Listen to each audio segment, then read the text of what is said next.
For thousands of years, mankind has been making tools. Tools to build, tools to connect, and tools to hunt. Amongst the tools to hunt, there is one tool that has remained a part of our cultures and traditions, the bow. Come along with me as I pass on the heritage of crafting this ageless tool with my apprentice to create a new Bowyer.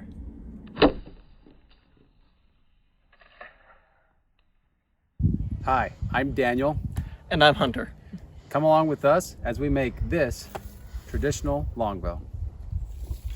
All right, so we're here day one of the CatYou longbow build workshop. What are we working on first here, Hunter? Right now, we just have this new gooseneck scraper, and we need to clean up these edges so that it will give us a nice, we'll take off the burrs nice and easily. So we're doing that scraping here. It takes a long time to get all the sap, all the bark off like this. But the benefit of doing this is that you're protecting the back of the wood, the white part, from getting damaged, because you don't want to have any flaws in the back. You want it to be flawless, perfect. And that helps to make the bow last a long time. That'd be a half plus 3/8. Half plus 3/8. So you go to the half mark and then count 3/8. Okay, so we got the bow laid out, meaning we got the drawing on here, showing where we're going to be taking wood off. And now we got our draw knife all sharp, and we're going to go ahead and start cutting that. I'm going to follow down to the line, get the profile of the bow.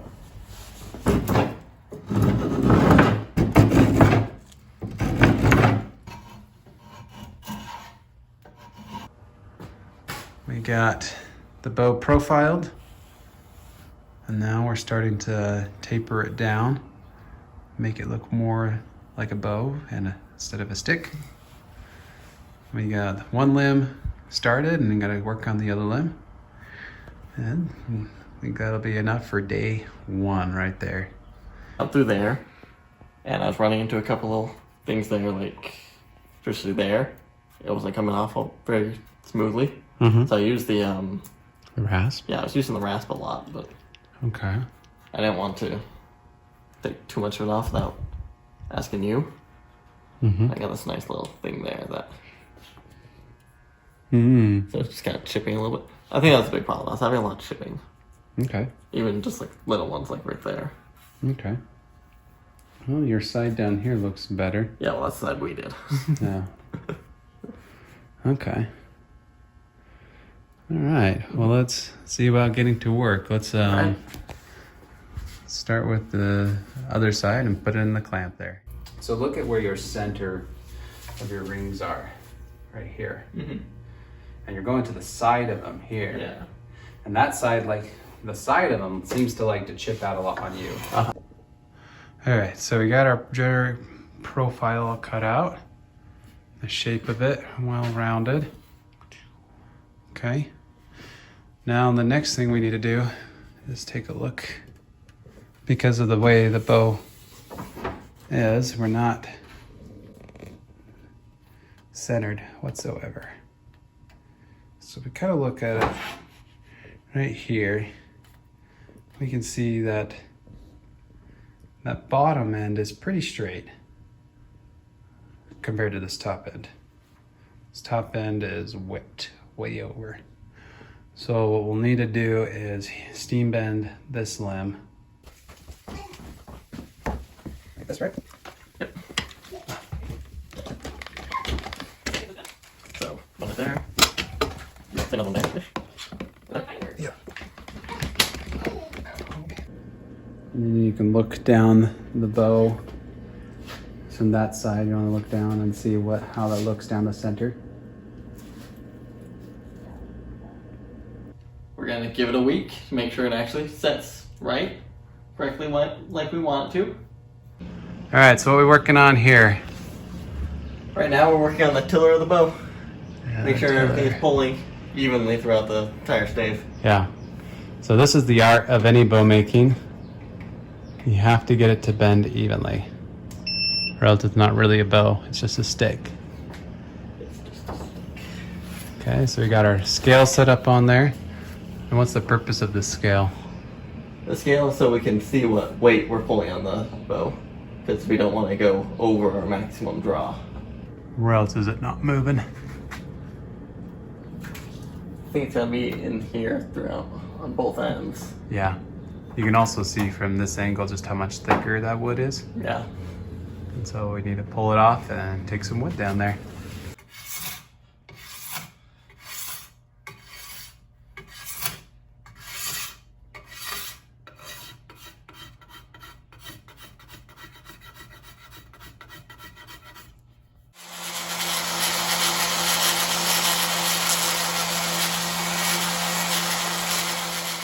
So you got a divot here that I don't like.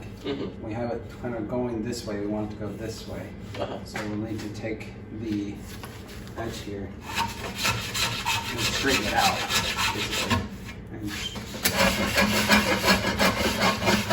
This is the art right here of turning a piece of wood into a tool or a bow in general. So we're making this work for us.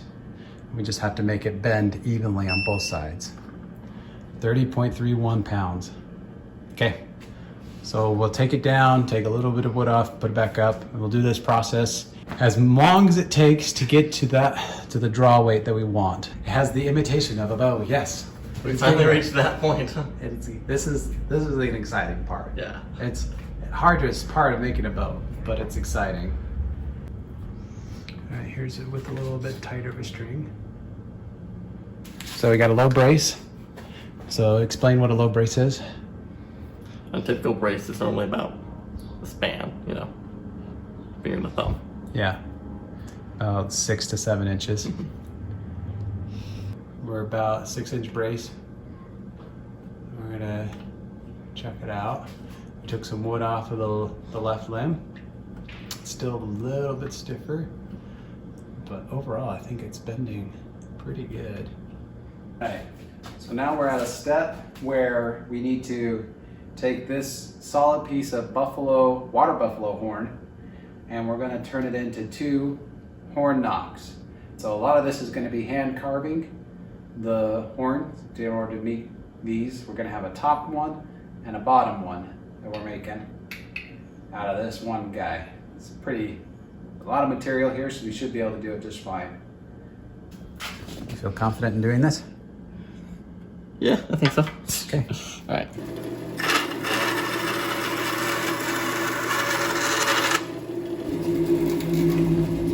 Next, we'll draw our profile onto him. Woo. Yeah, so it's a little drill bit to do the pilot hole.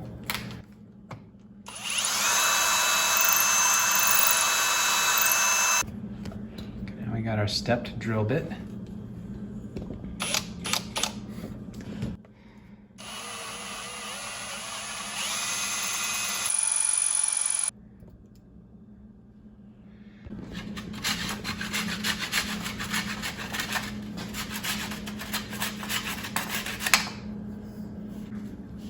All right, so we've got our 5-minute epoxy, and we put on our horn knocks.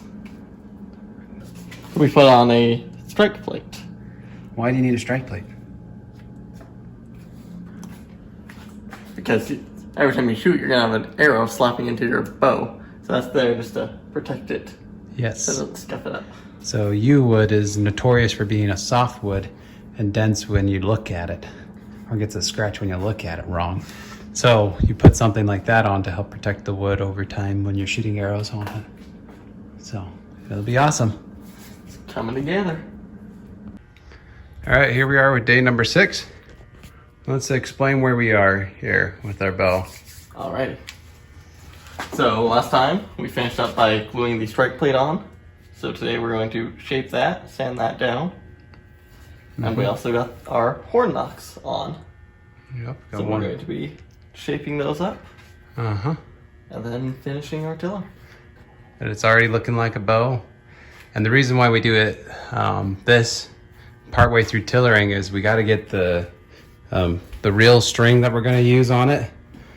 Once we get the real string on, then we can actually tell where the bow is. Strength and draw like. it actually brings out the full characteristics of the bow. Otherwise, it's kind of like a guesstimate. And so we get close, and then we put this stuff on and we finish it. So we'll get to shaping those first. That might be a good plan. So before you ever start carving anything, you need to come up with a plan. So it's kind of hard to see the black on black, but he's putting in his lines of where he's going to follow. We're going to come in, bring it down to the wood here so it has a nice transition. And it's going to swell up and then goes kind of skinny like a claw, but a rounded claw towards the side there.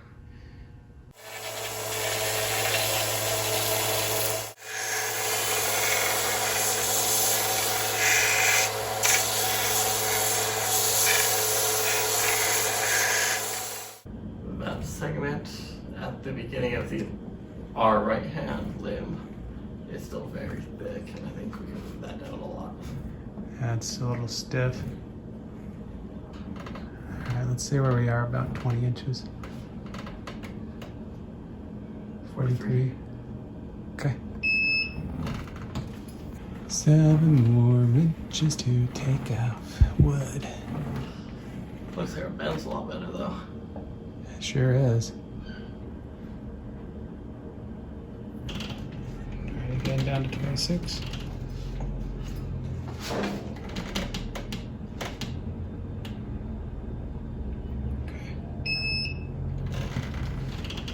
56.21. 61 at 28. All right, so today is day 7. Yeah, wow. I'm thinking it's a lot longer to get to this point, but we want to show them what you've done so far. All right. So we're gonna work on a string today. That's the main thing. We gotta get done, and then we get to put the finish on our bow. It looks awesome. It's great. I'm really happy with this bow, how it's turned out. Shoots fast. Looks good. Yeah. Looks really way nice. better than the stick it was a few months ago. All right, so we're gonna put the finish on so it can be drying while we make the string.